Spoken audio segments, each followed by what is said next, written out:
অনেক দিন পর আবার তোমাদের কাছে নিয়ে এলাম ঠাকুরবাড়ি এক স্পেশাল রান্না, যার নাম হলো দুধ মুগ পটল। তো নমস্কার বন্ধুরা, আমি কাকলি চলে এলাম আরও একটা সুন্দর রেসিপি নিয়ে। তো বন্ধুরা, আমরা সকলেই ঠাকুরবাড়ির রান্না খুবই পছন্দ করি, কেননা ঠাকুরবাড়ির রান্না মানে খুবই সহজপাচ্য রান্না, আর এই রান্নাগুলো ঘরে থাকা উপকরণ দিয়ে তৈরি করা ফেলা যায়। তাহলে বন্ধুরা, ভিডিওটা শুরু করার আগে তোমাদেরকে বলে রাখি যে ভিডিওটা কোনো রকম স্কিপ না করে পুরো ভিডিওটা দেখার জন্য তোমাদেরকে অনুরোধ করছি। তাহলে চলো রেসিপিটা শুরু করে দিই। তো এখানে আমি কড়াইয়ে জল চাপিয়ে দিয়েছি, জলটা গরম হয়ে গেছে। এবারে আমি ভাজা মুগ ডালটা দিয়ে দেবো।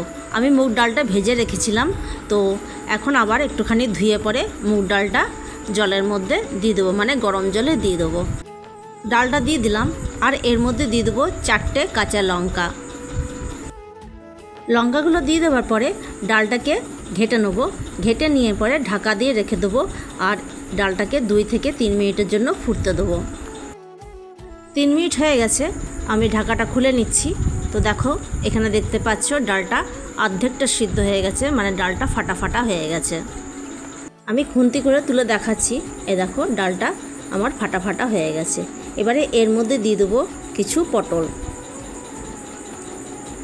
তো আমি এখানে 250 পটল নিয়ে নিয়েছি। তো এখানে আমি পটলগুলোকে পুরো পরিষ্কার করে ছুলে নিই, অল্প অল্প ছাল রেখে পরে পটলগুলোকে ছুলে নিয়েছি, আর 2 ভাগ করে কেটে নিয়েছি।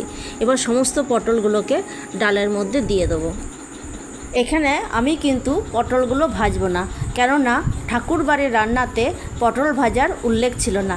আমি কিন্তু একদম ঠাকুরবাড়ির রান্না যেভাবে হয় সেইভাবেই তোমাদেরকে করে দেখাচ্ছি। ডালটা গাঢ় লাগছিল বলে আমি কিছুটা জল অ্যাড করলাম। এখন এর মধ্যে দিয়ে দেবো স্বাদ অনুযায়ী নুন দিয়ে দেওয়ার পরে একে ঢাকা দিয়ে 4 থেকে 5 মিনিটের জন্য রান্না করে নেব। তো বন্ধুরা, তোমরা আমার ভিডিও তো দেখছো, কিন্তু লাইক করছো না। তাই বলছিলাম কি যে আগে লাইকটা করো, তারপরে ভিডিও দেখবে। ভিউজ যেমনই হোক বন্ধুরা, লাইকটা দেখলেও তাও মনটা কিছুটা ভালো লাগে। ঢাকাটা দিয়ে দিলাম। এদিকে একটা মশলা তৈরি করব। তো একটা বাটিতে 1 টেবিল স্পুন জিরে নিয়ে নিলাম, গোটা জিরে, আর নিয়ে নেব 5 টুকরো আদা, আর নিয়ে নেব 2টো কাঁচা লঙ্কা। আর বন্ধুরা, ঝালটা তোমরা বুঝে নেবে, যে যেরকম ঝাল খাও সেরকম নেবে। যদি বেশি খাও তো 4টে লঙ্কা দেবে, আর কম খেলে পরে 2টো লঙ্কাতেই হয়ে যাবে। তো দেখো, এদিকে 5 মিনিট হয়ে যাওয়ার পরে ঢাকাটা খুলে নিলাম।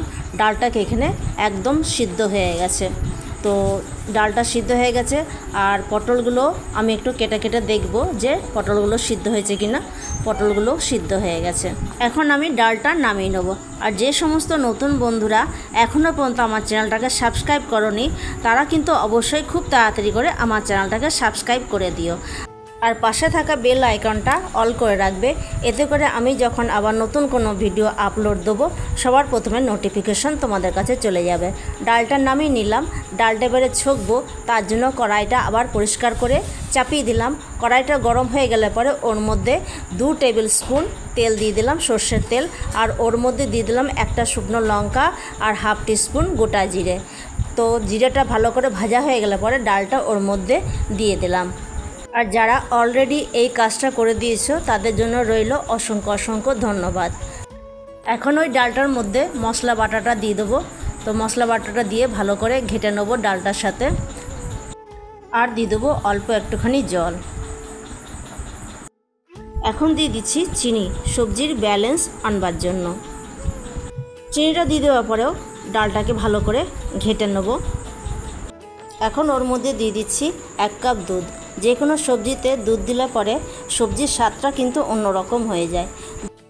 দুধটা দিয়ে দেওয়ার পর কিছুক্ষণ সবজিটাকে নাড়াচাড়া করে নেব। সবার লাস্টে দিয়ে দেবো 1 টেবিল স্পুন ঘি। ঘিটা দিয়ে দিলে পরে আমার আজকের রান্না একদম কমপ্লিট হয়ে যাবে। তো ঘিটা দিয়ে দেওয়ার পরে আবার ওটাকে কিছুক্ষণ নাড়াচাড়া করে নিয়ে পরে নামিয়ে নেব। তো চলো তোমাদেরকে সার্ভ করে দেখাচ্ছি। তো বন্ধুরা, এই গরমের দিনে দুধ মুগ পটল একটা আদর্শ রেসিপি। তাহলে বন্ধুরা তোমরা একবার হলো বাড়িতে এই রেসিপিটা বানিয়ে খেও, আর কেমন হয়েছে সেটা কিন্তু অবশ্যই আমাকে লিখে জানাবে। আর এই রেসিপিটা ভাত, রুটি, পরোটা সব কিছুর সাথেই খেতে কিন্তু খুব ভালো লাগবে। তাহলে বন্ধুরা আজকের মতো ভিডিওটা এই পর্যন্তই। দেখা হচ্ছে আগামী দিনে নতুন একটা রেসিপির সাথে। আমার পরবর্তী ভিডিও আসছে শনিবারে। ততক্ষণ পর্যন্ত তোমরা ভালো থাকো, সুস্থ থাকো, সাবধানে থাকো। আজকের মতো টাটা, ধন্যবাদ।